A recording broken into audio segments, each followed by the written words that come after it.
सत्संग आरंभ ही गुरु दायित्व बहन करते भोग्य दायित्व मैंने कारण ये भोग नवेदन पर ही आम सत्संग आरंभ हुए। आमर बलराम पण्डा भाई रामबा गुरु से परिवार मंगल पाई ये भोगटे निवेदन करछंती। ठाकुर आतुचंग निवेदन करे बलराम भाई परिवार शांति स्वस्ति इष्टपति अधिकार दिंतु। ठाकुर कहते पिला दिन मनुष्य को भल पाई कहार दुख देखी पाए ना क्या दुर्दशा देखिले मन हुए मुझे निजे एपरी हो जाऊँ तार विहित प्रतिकार न करने पर्यंत मु रही पारे ना। विद्या बुद्धि टंका पैसा लोक किसी न कौन संबल नाला केवल भल पाई एकमात्र संबल कर दुशासिक पर चली कौन सी काम को असंभव मन करे जो मनुष्य मंगल हुए ता नक मु रही पारे ना। पुणी कह मोर जो कि कष्ट हो तुम्हें तो बुझी पार ना बुझुथ निज घर संसार जंजाल आबद्ध हो रही पारत ना। मु कहे तुम घर संसार प्रति सुविचार करने चाह ताले सेमान प्रति निर्मम हो जहा कह कर।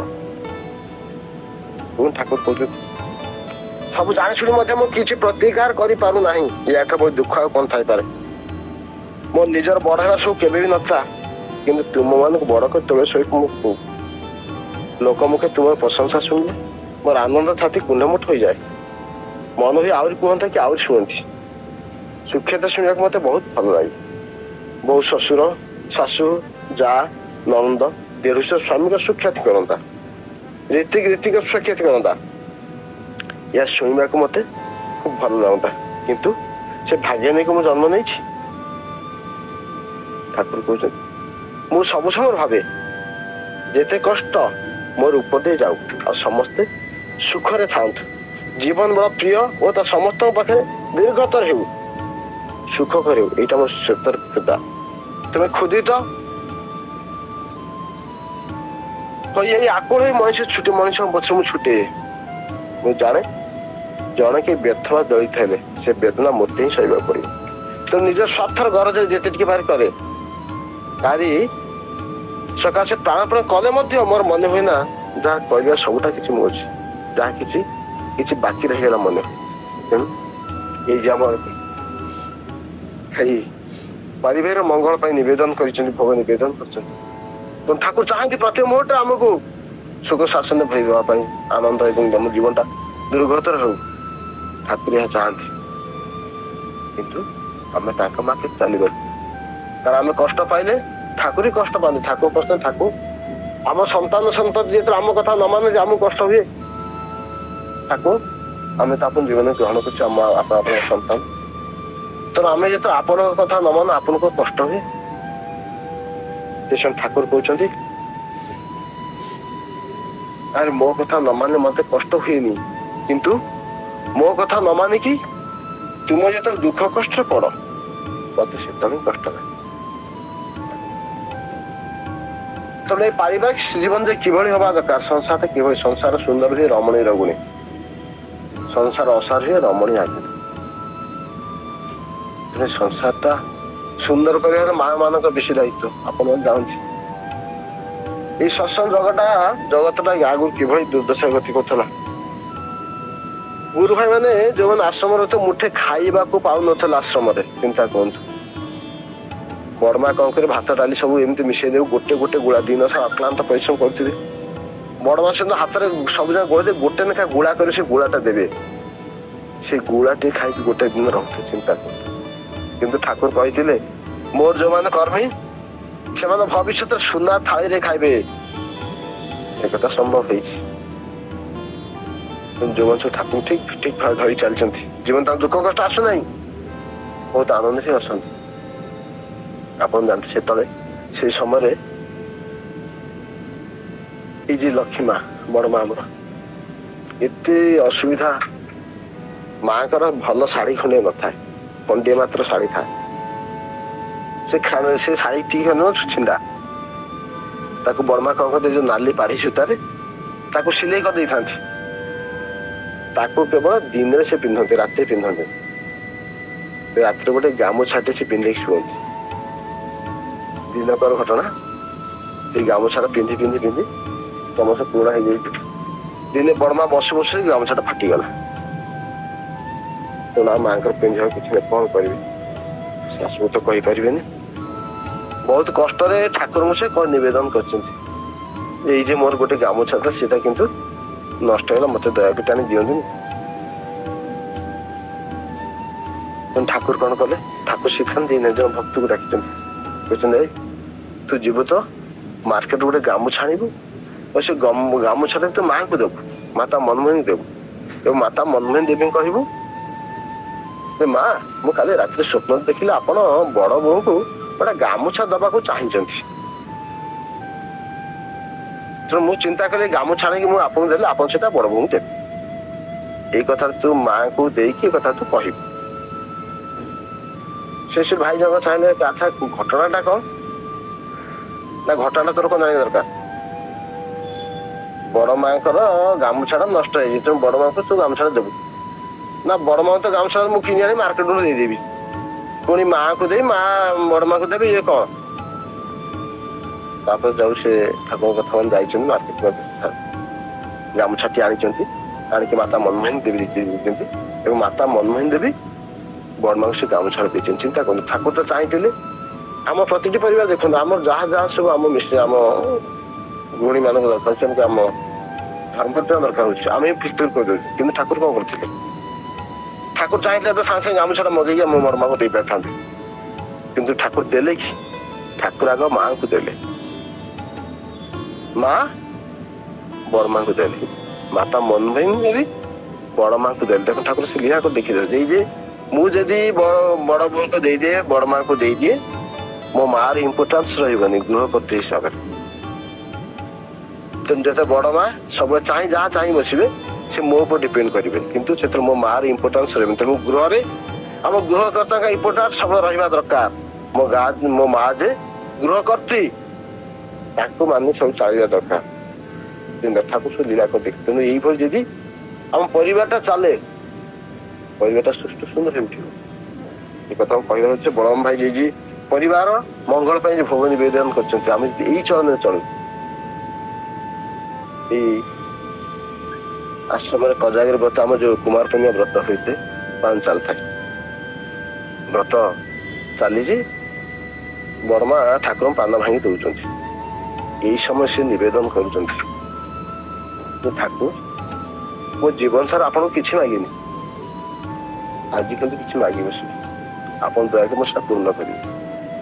ଠାକୁର ଦେଖିଲେ ବଡମା ତ ଜୀବନ କିଛି ମାଗନ୍ତି ନାହିଁ, ତେଣୁ ଠାକୁର ଭାବନା କରୁଛନ୍ତି। ସେଥିରେ ବଡମା କହୁଛନ୍ତି, ଠାକୁର ମୁଁ ଏଇଟା ହିଁ କାମନା କରେ, ମୁଁ ଏଇଟା ହିଁ ଆପଣଠୁ ମାଗିବାକୁ ଚାହେଁ। ମୁଁ ଥାଉ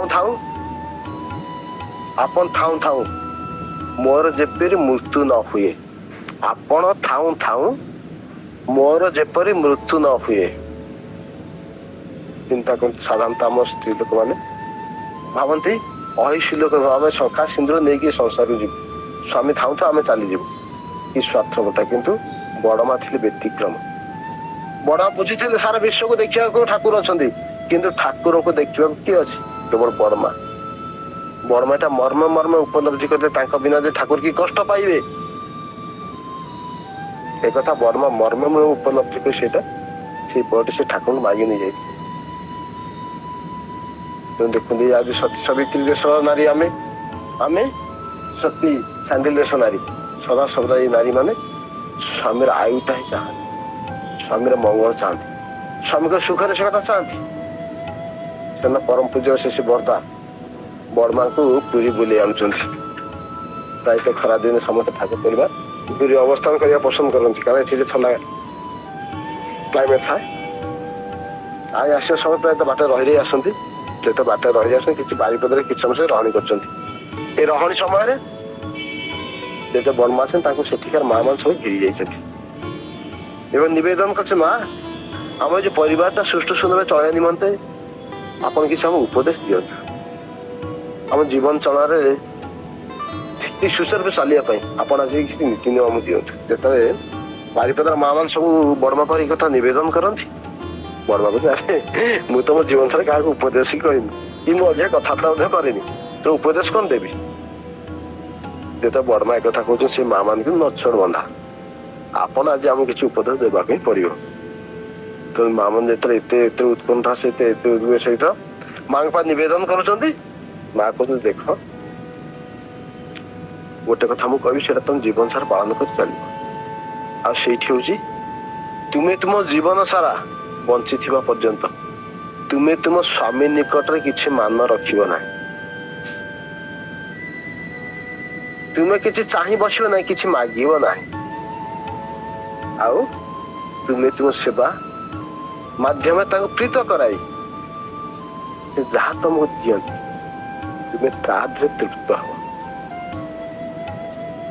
ତୁମେ ତୁମ ସ୍ୱାମୀ ନିକଟରେ କିଛି ମାନ ରଖିବ ନାହିଁ, କିଛି ଚାହିଁ ବସିବ ନାହିଁ। ଦେଖନ୍ତୁ କି ବଡ କଥା, ଆମ ପ୍ରତିଟି କ୍ଷେତ୍ରରେ ଯଦି କିଛି ଆମ ଡିମାଣ୍ଡ ଫୁଲଫିଲ ନା ଘରେ ଝଗଡା ହେଇଯାଉଛି। ଘରେ ଯଦି 2-3ଟା ଆଇଟମ ହୁଏ, ଆଜି ଭାତ ଡାଲି ଆଉ ଆଳୁ ଭର୍ତ୍ତାରେ ସନ୍ତୁଷ୍ଟ ହବାକୁ ପଡୁଛି। କିନ୍ତୁ ଠାକୁର କଣ କହିଲେ, ମା କଣ କହିଲେ, ତୁମେ ତୁମ ସ୍ୱାମୀ ନିକଟରେ କିଛି ମାନ ରଖିବ ନାହିଁ।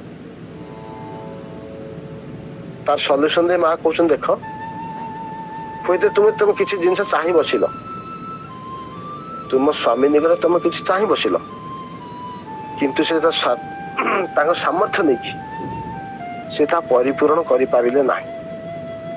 ତ ତାଙ୍କର ମନରେ ଯେ ଅସ୍ୱସ୍ତି ଭାବଟା, ତାଙ୍କ ମନରେ ମୋ ସ୍ତ୍ରୀଟା ଏଇଟା ଚାହିଁଥିଲା ମୁଁ ତାକୁ ଦେଇପାରିବି, ଏଇ ଯୋଉ ମନର ଅସ୍ୱସ୍ତି ଭାବଟା, ସେ ଅସ୍ୱସ୍ତି ତା ମୃତ୍ୟୁ ଆଉ ଟାଣି ନେଇଯିବ। ତ ଆମେ ହଉଛି ଆର୍ଯ୍ୟ ହିନ୍ଦୁ ସତୀ ସାବିତ୍ରୀ ଦେଶର ନାରୀ, ସତୀ ସାଣ୍ଡିଲ ଦେଶର ନାରୀ। ଆମେ ସଦା ସର୍ବଦା ସ୍ୱାମୀର ମଙ୍ଗଳ ଚାହୁଁ, ସ୍ୱାମୀର ସୁଦୀର୍ଘ ଜୀବନ ଯାପନ ଚାହୁଁ। ଦେଖନ୍ତୁ କିଭଳି ସବୁ ଲୀଳା କରି ଦେଖେଇ ଦେଇଛନ୍ତି। ଏଇ ଯେ ଏଟା କହିବାର ଉଦ୍ଦେଶ୍ୟ ସେଇ ଯେ ଆଜି ପରିବାର ମଙ୍ଗଳ, ତେଣୁ ଆମ ପରିବାର ସମସ୍ତ ସଦସ୍ୟ ତାକୁ ଯାହା ସବୁ ଲୀଳା କରି ଦେଖେଇ ଦେଇଛନ୍ତି, ଆମେ ଯଦି ଟିକେ ଟିକେ ଏଗୁଡା ସବୁ ପାଳନ କରି ଚାଲିବା, ଆମ ଜୀବନଟା ସରସୁନ୍ଦର ହେଇ ଉଠିବ ଏବଂ ପରିବାରଟା ସୁନ୍ଦର ହେଇ ଉଠିବ। ସଂସାର ସୁନ୍ଦର ହୁଏ ରମଣୀ ରଗୁଣୀ, ସଂସାର ରସ ହୁଏ ରମଣୀ ରଗୁଣୀ। ତେଣୁ ରମଣୀଟି ଚାହିଁଲେ ଗୋଟେ ଘରକୁ ସୁନ୍ଦର କରି ତୋଳିବ। ଠାକୁର ସେଇଥିପାଇଁ ବେଶୀ ମା ମାନଙ୍କୁ ବେଶୀ ଦାୟିତ୍ୱ ଦେଇଛନ୍ତି। ତା ସହିତ ଆଜି ଆମର ଏଇ ଯେ ବନଜା ସାଉମା ତାଙ୍କ ଶ୍ୱଶୁରଙ୍କ ପରଲୋକ କିଏ ଭୋଗ ନିବେଦନ କରିଛନ୍ତି। ତା ସହିତ ବିଶ୍ୱନାଥ ଗୁରୁଭାଇ ମଧ୍ୟ ଫତେପୁର ସେ ତାଙ୍କ ପିତୃ ଶ୍ରାଦ୍ଧ ଉଦ୍ଦେଶ୍ୟରେ ଭୋଗ ନିବେଦନ କରିଛନ୍ତି। ଆରେ ଆପଣ ଜାଣନ୍ତି ଠାକୁରଙ୍କ ଅନୁଲେଖ ପ୍ରଫୁଲ୍ଲ କୁମାର ଦାସ ତାଙ୍କର ମାତୃ ବିୟୋଗ ହେଇଯାଇଛି। ତାଙ୍କ ମାଙ୍କର ଏଇ ନିଦ୍ରାହୀନତା ରୋଗ ଥିଲା, ମାନେ ଏତେ କଷ୍ଟ ତାଙ୍କୁ ହେଇଛି ସେ ତା ଦେହରେ ଆତ୍ମହତ୍ୟା କରିଦେଇଛନ୍ତି। ତେଣୁ ଆପଣ ଜାଣନ୍ତି ସମସ୍ତେ ଆତ୍ମହତ୍ୟା ମହାପାପ। ତ ପ୍ରଫୁଲ୍ଲ ଏଇ କଥା ଚିନ୍ତା କରି ପୁରା ବହୁତ କଷ୍ଟ ପାଉଛନ୍ତି, ପୁରା ସବୁ ସମୟ କାନ୍ଦି ଚାଲିଛନ୍ତି। ମା ଯେ ମୋ ଆତ୍ମହତ୍ୟା ଦେଲା, ଅପଘାତରେ ମୋର ମାର ମୃତ୍ୟୁ ହେଇଗଲା, ମୋ ମାର ପର ଜୀବନଟା କିଭଳି ହବ। କ୍ରମଶ କଥାଟା ଠାକୁର କାନ୍ଦୁଛ। ଠାକୁର ଆସନ୍ତି ପ୍ରଫୁଲ୍ଲ କଣ ହେଇଛି ତ ଠାକୁର ଏଇ ଯେ ମୋ ମାର ଅପଘାତରେ ମୃତ୍ୟୁ ହେଲା, ମୋ ମାର ପରବର୍ତ୍ତୀ ଜୀବନ ବିଲସରେ କହିଛନ୍ତି। ଯୋଉ ବଂଶରେ କଣ ସନ୍ତାନ ଜୀବନ ପୁରୁଷୋତ୍ତମ ଧରି ଚାଲେ, ତାଙ୍କ ନାମ ଧ୍ୟାନ କରି ଚାଲେ, ତାଙ୍କ ଯଜନ ଇଷ୍ଟଭୂତି କରି ଚାଲେ, ତାର କରୋଡ଼ ପୁରୁଷୋତ୍ତକ ଉଦ୍ଧାର ହେଇଯାଆନ୍ତି। ଯଦି ବଂଶରେ ଜଣେ କେହି ଜୀବନ ପୁରୁଷୋତ୍ତମକୁ ଧରି ଚାଲେ, ତାଙ୍କ ସତ୍ନା ମନନ କରି ଚାଲେ, ତାଙ୍କ ଯଜନ ଯାଜନ ଇଷ୍ଟଭୂତି କରି ଚାଲେ, ତାର କରୋଡ଼ ପୁରୁଷୋତ୍ତକ ଉଦ୍ଧାର ହେଇଯାଆନ୍ତି। ଠାକୁର ଦେଖନ୍ତୁ କିନ୍ତୁ ସୁନ୍ଦର କଥା। ଆଉ ତୁମର ଭୟ କଣ? ଆଉ ସେ ସ୍ଥାନ ପାଇବେ ହିଁ, କିନ୍ତୁ ତୁମେ ନାମ କରିଚାଲ, ନାମ କରିଚାଲ, ନାମ କରିଚାଲ। ଅଭିମାନ ଦେଇଛନ୍ତି ଏଇ ନାମ ଦ୍ୱାରା ସବୁ କିଛି ସମ୍ଭବ। ଏଇ ଗୌହାଟୀ ମନ୍ଦିରରେ ସନ୍ଧ୍ୟା ସମୟ ପ୍ରାର୍ଥନା ସରୁଛି। ପ୍ରାର୍ଥନା ପରେ ପରେ ପରମ ପୂଜ୍ୟ ଶ୍ରୀ ଶ୍ରୀ ଦାଦା ପ୍ରାର୍ଥନା ପରେ ଯୋଉ ବାରିରେ ସତ୍ସଙ୍ଗର ପଛପଟେ ଯୋଉ ପୋଖରୀ, ସେ ପୋଖରୀ ଭଳିଆ ଚାଲିଛି କିଛି ଭକ୍ତମାନଙ୍କ ସହିତ ଚାଲି ଚାଲି ଯାଉଛନ୍ତି। ଯେତେବେଳେ ଚାଲି ଚାଲି ଯାଉଛନ୍ତି ସେତେବେଳେ ଦାଦା କହୁଛନ୍ତି ଏଇ ଦେଖ ଏଇମାନେ ସବୁ ପ୍ରାର୍ଥନା କରି ସନ୍ଧ୍ୟା ପ୍ରାର୍ଥନା ସମୟ ହେଇଗଲା ତ ଏମାନେ ସବୁ ପ୍ରାର୍ଥନା କରିବାକୁ ଆସିଥିଲେ। ପ୍ରାର୍ଥନା ସରିକି ଦେଖ ନିଜେ ନିଜେ ଯାଉଛନ୍ତି ଫେରି ଯାଉଛନ୍ତି। ଦାଦା ଆମେ ତ କାହିଁ କାହାକୁ ଦେଖିପାରୁନୁ, ପୋଖରୀ ଉପରେ କିଏ ଚାଲି ଚାଲି, ପାଣି ଉପରେ କିଏ ଚାଲି ଚାଲି ଯାଉଛନ୍ତି। ସେ ଦାଦା କହିଛନ୍ତି ଦେଖ ଏଇ ଯେ ବିଧେୟ ଆତ୍ମା ମାନେ ଏଇ ଯେ ଜୀବନ ପୁରୁଷୋତ୍ତମକୁ ଗ୍ରହଣ କରିଛନ୍ତି, ଏଇ ସନ୍ଧ୍ୟା ପ୍ରାର୍ଥନା ସମୟ ହେଲା ତ ସେମାନେ ସବୁ ମନ୍ଦିରକୁ ଆସିଥିଲେ। ଏଇ ମନ୍ଦିରରେ ପୁରୁଷୋତ୍ତମ ପ୍ରାର୍ଥନା କଲେ, ବିନୋଦୀ ପ୍ରାର୍ଥନା ନିବେଦନ କଲେ। ପ୍ରାର୍ଥନା ସରି ପରେ ସେମାନେ ନିଜ ନିଜ ସ୍ୱସ୍ଥାନ ସେମାନେ ଫେରି ଯାଉଛନ୍ତି।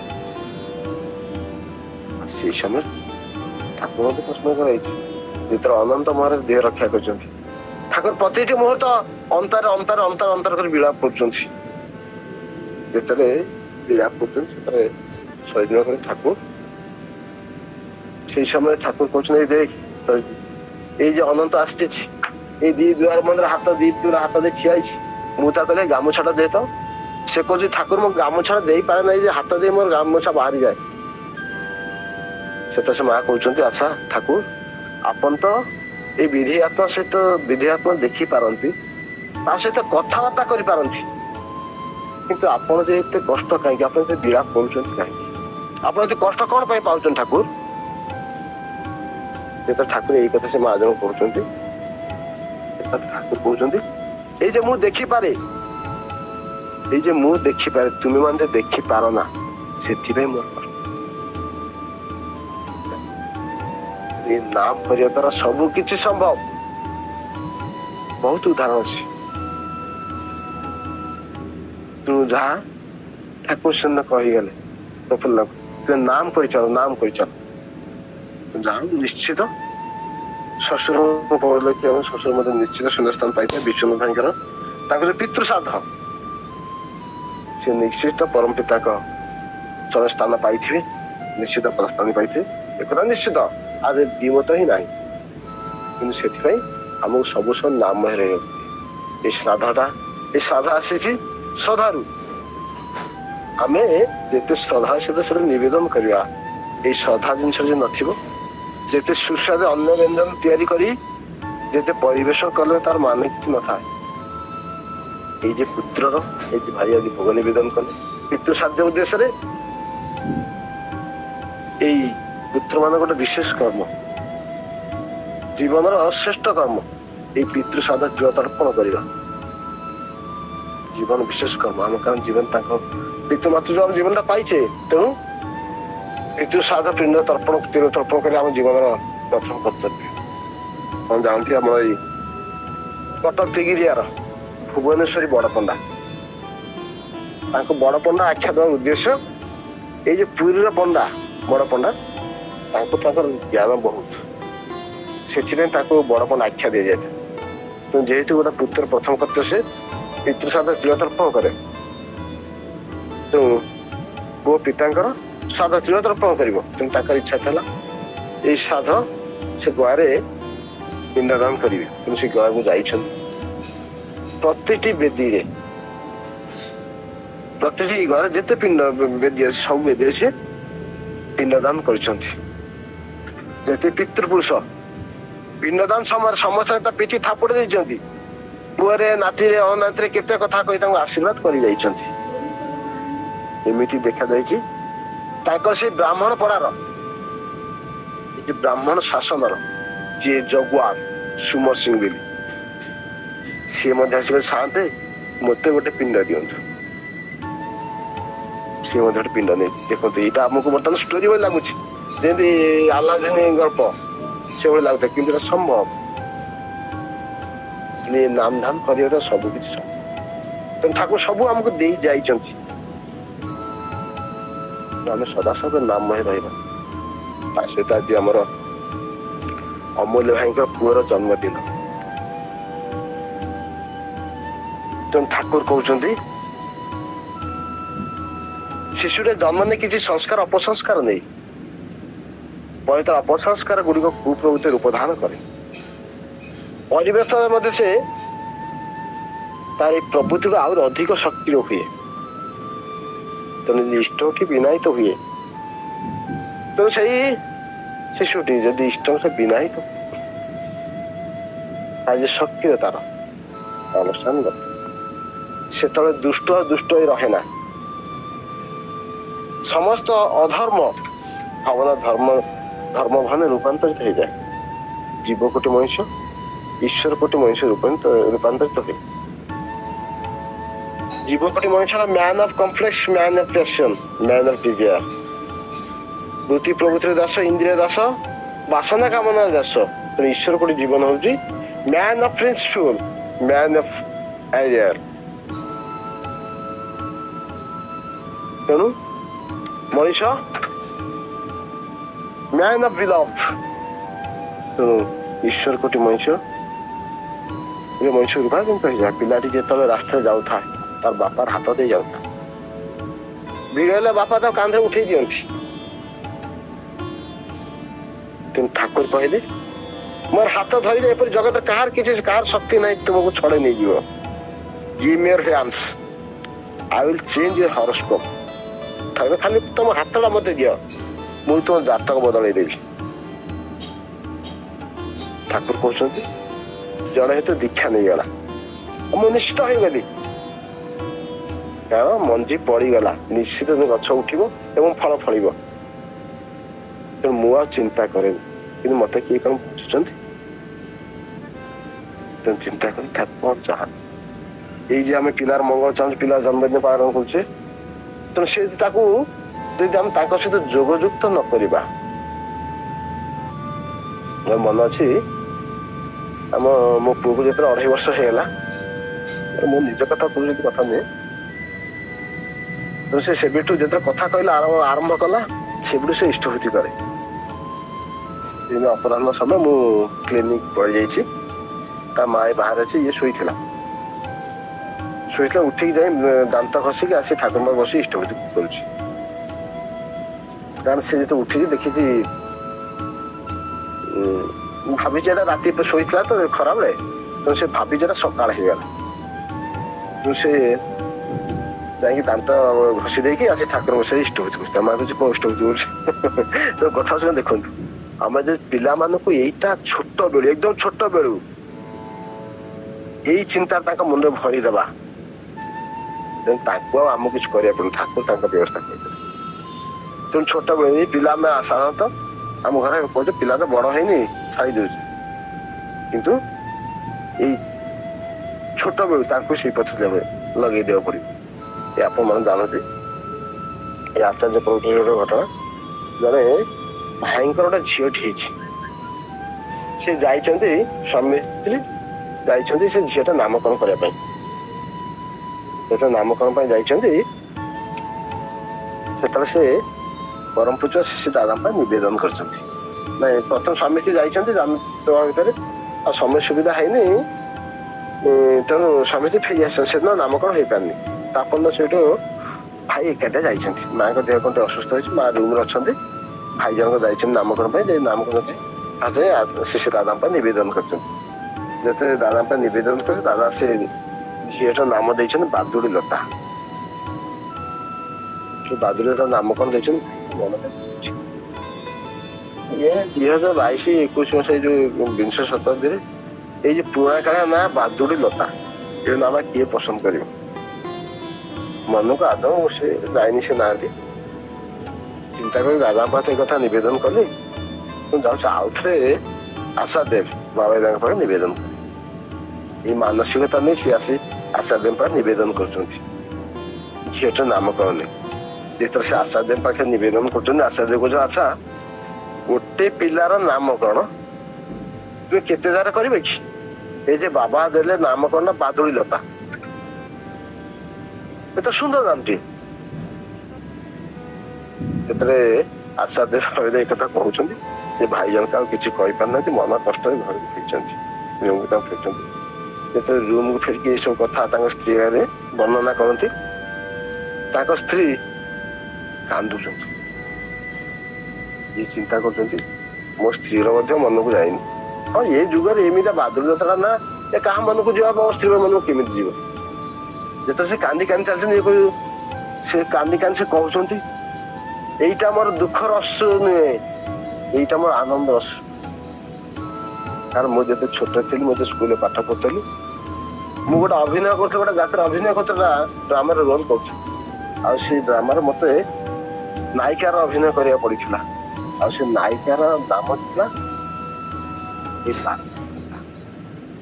ଆଉ ମୁଁ ସେବେଠୁ ସେତେ ବାଦୁଡିଲତାର ରୋଲଟା ଏତେ ସୁନ୍ଦର ଥିଲା ଏତେ ମୋର ମନକୁ ପାଇଥିଲା ମୁଁ ଚିନ୍ତା କଲି ମୁଁ ଯେତେବେଳେ ଭବିଷ୍ୟତରେ ବିବାହ କରେ ମୋର ଯଦି ଗୋଟେ କନ୍ୟା ସନ୍ତାନ ମୁଁ ତା ନାମକରଣ କରି ବାଦୁଡିଲତା ମୁଁ ସେବେଠୁ ମନସ୍ଥ କରିଥିଲି କିନ୍ତୁ ସମୟ କ୍ରମେ ମୁଁ ସେଟା ଭୁଲି ଯାଇଛି କିନ୍ତୁ ଏଇ ଦେଖନ୍ତୁ ପୂଜ୍ୟପାତ ସେ ଦାଦା ସେଟା ସେ ମନ ରଖିଛନ୍ତି ମୁଁ ଭୁଲି ଯାଇ ସତ କିନ୍ତୁ ସିଏ ମନ ରଖିଛନ୍ତି ସିଏ ଆଜି ମନ ପାଇଁ ମୋ ସେଇ ପୁରୁଣା ସ୍ମୃତିଟା ସେ ଫେରି ଦେଇଛନ୍ତି ମୋ ସେ ନାମକରଣ ମୁଁ ଯୋଉ ଚାହିଁଥିଲି ଯୋଉ ନାମକରଣଟା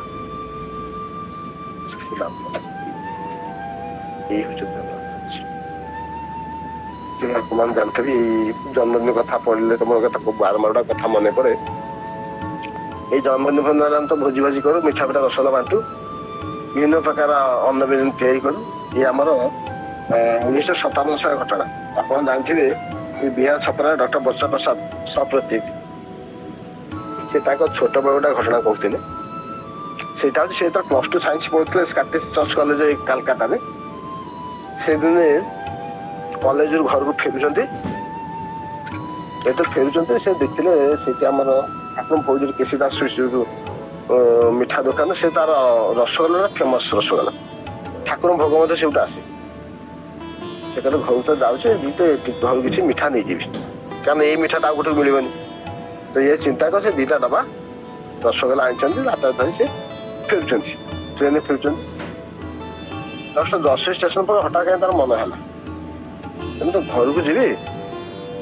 ଏଇ ଯଶୋର ଷ୍ଟେସନ ଓହ୍ଲେଇ ପଡିଛି ଠାକୁରଙ୍କୁ ଦର୍ଶନ ପ୍ରଣାମ କରି ପୁଣି ଆଉ ଗୋଟେ ଗାଡି ଧରି ଘରୁ ରିଟର୍ନ କରିଦେବି ଯାହା ଚିନ୍ତା କରି ସେଠି ଓହ୍ଲେଇ ପଡୁଛନ୍ତି ଓହ୍ଲେଇ ପଡିକି ଆସନ୍ତି ସେତେ ସନ୍ଧ୍ୟା ପ୍ରାର୍ଥନା ସମୟ ହେଇଯାଇଛି ପ୍ରାର୍ଥନା କରିଛନ୍ତି ପ୍ରାର୍ଥନା କରିସାରିକି ଟିକେ ଡିଷ୍ଟାନ୍ସ ବ୍ୟାଗଟା ରଖିକି ତା ଆଟାଚଟା ରଖିକି ଯାଇ ଠାକୁର ପ୍ରଣାମ ନିବେଦନ କରିକି ସେ ଠାକୁର ବସି ପଡୁଛନ୍ତି ଏକଦମ ନିର୍ନିମେଷ ନୟନରେ ଠାକୁର ଅନେଇ ରହିଛନ୍ତି ଯେତେ ସେ ଏକଦମ ସୁନ୍ଦର ଠାକୁରଙ୍କୁ ଅନେଇ ରହିଛନ୍ତି ସେତେ ଠାକୁର କହୁଛନ୍ତି କି ବଚାଦା ଆରେ ରସଗୋଲା ଟା କେମନ କରେ ରେ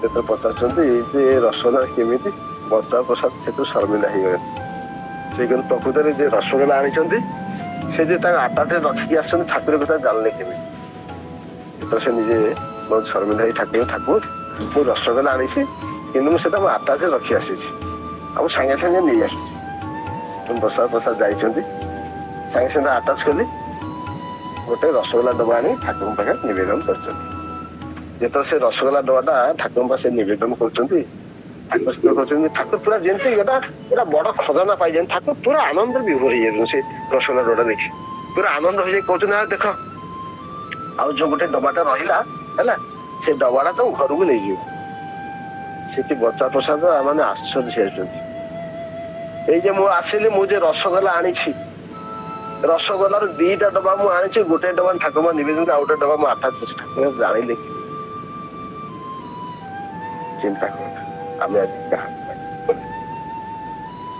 ଏଇ ବଚା ପ୍ରସାଦ ଜୀବନରେ ଠାକୁରଙ୍କୁ ଧରି ଠାକୁର କର୍ମ କରିଛନ୍ତି ବିରାଟ ମଣିଷ ରୂପାନ୍ତରିତ ହେଇଥିଲେ ଯୋଉ ସମୟ ଅତିକ୍ରାନ୍ତ ହଉଛି ଏଇ ବର୍ତ୍ତମାନ ଦେଖନ୍ତୁ ଯେତେବେଳେ ଏଇ କରୋନା ଆରମ୍ଭ ହେଲା ପରମ ପୂଜ୍ୟ ବଶିଷ୍ଠ ଦାଦା କହିଥିଲେ ସମସ୍ତେ ସ୍ୱସ୍ତିନ ବ୍ରତ ଗ୍ରହଣ କରିବେ ଆଉ ଯୋଉମାନେ ସ୍ୱସ୍ତିନ ବ୍ରତ ଗ୍ରହଣ ନ କରିପାରୁଛନ୍ତି ସ୍ୱସ୍ତିନ ବ୍ରତ ପାଳନ କରି ଚାଲିବେ ଦାଦା ମଧ୍ୟ କହିଥିଲେ ଭବିଷ୍ୟତରେ ଏଭଳି ଦିନ ଆସୁଛି ନିକଟ 100 ବର୍ଷ ଭିତରେ ଏଭଳି ସମୟ ଆସୁଛି ଆପଣ ମାନେ ସବୁ ଆଶ୍ରମ ଭିତରେ ପଶି ପ୍ରଣାମ କରିବେ ତା ତ ଦୂର କଥା ଆପଣ ମାନେ ଆଶ୍ରମ ଭିତରୁ ମଧ୍ୟ ପ୍ରବେଶ କରିପାରିବେ ନାହିଁ ଏଇ ଗେଟ୍ ପାଖରେ ଆପଣ ମାନେ ପ୍ରଣାମ ନିବେଦନ କରି ଯିବାକୁ ହବ ଦେଖନ୍ତୁ 100 ବର୍ଷ ଗଲା ଗୋଟେ ବର୍ଷ 2ଟା ବର୍ଷ ମଧ୍ୟ ଯାଇନି ଘଟଣା ଘଟିଗଲା ଏଇ ଯେ ବର୍ତ୍ତମାନ ଇଷ୍ଟବତୀ ପ୍ରେରଣ କରି ଆମର ବହୁତ ଶିଥିଳ ଅଛି 2019 ମସିହା ଯେତିକି ଇଷ୍ଟବତୀ ଆମେ ପଠାଉଥିଲେ ବର୍ତ୍ତମାନ ସେତିକି ଇଷ୍ଟବତୀ ପଠାଯାଇ ପାରୁନାହିଁ ଇଷ୍ଟବତୀ କଥା ଶିଥିଳତା ଆସିଯାଇଛି ତେଣୁ ଏଇ ଯୋଉ ଉପଯୋଜନା କେନ୍ଦ୍ର ମାଧ୍ୟମରେ ପ୍ରତି ପ୍ରତ୍ୟେକ ଇଷ୍ଟବତୀ ପ୍ରେରଣ କରିବା ଯୋଉମାନେ ଇଷ୍ଟବତୀ ପଠେଇ ପାରୁନାହାନ୍ତି ଆମର ପୂଜ୍ୟ ଅବିନ୍ଦା ସେ ମଧ୍ୟ ନିର୍ଦ୍ଦେଶ କରି ଆମେ ଅତିକ୍ରମେ ଜଣେ 5 ଜଣ ଭାଇର ଦାୟିତ୍ୱ ନେବାକୁ ପଡିବ ସେ ଯେ କିଭଳି ଭାବେ ଇଷ୍ଟବୃଦ୍ଧି କରିବ କିଭଳି ନାମ ଧ୍ୟାନ କରିବ କିଭଳି ପ୍ରାର୍ଥନା କରିବ प्रतिदिन से थालकुड़ी पत्र खाऊची न खाऊची सब कुछ से तदारख करिब एवं जदि ये गुरु भाई अधिका दिन इष्टपति दे पारि नाहांती तांको तुम जहाँ तो एबेठू कंटिन्यू कर चल ये मास दे दियो आ जहाँ सब बाकी रही आस्ते आस्ते आस्ते आस्ते सब इष्टपति प्रेरण कर दादा शेष इच्छा ठाकुर से चाहिए 12 कोटी दीक्षा 12 कोटी पर 10 कोटी 10 कोटी 6 कोटी 6 कोटी 3 कोटी 3 कोटी पर ठाकुर कहते अंतत 1.5 कोटी दीक्षा हुए जो कथा ठाकुर कहते बने कहते ठाकुर आपन जो एते शीघ्र एते दीक्षा कथा कहते आपन कौन चाहते जो ठाकुर कहते देखे मु केतोटी लोकों को बंचई पारे चिंता कर परम पूज्य शेष दादा शेष इच्छा ये 3.5 कोटी दीक्षा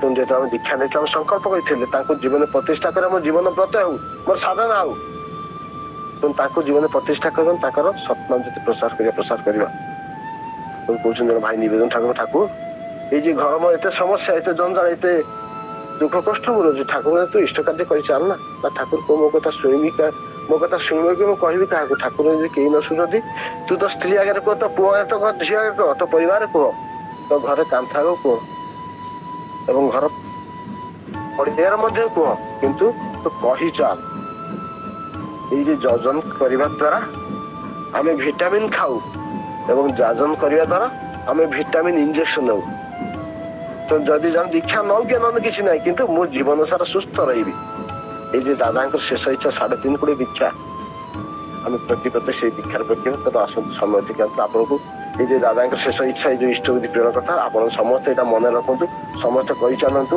वंदे पुरुषोत्तम जय गुरु जय गुरु।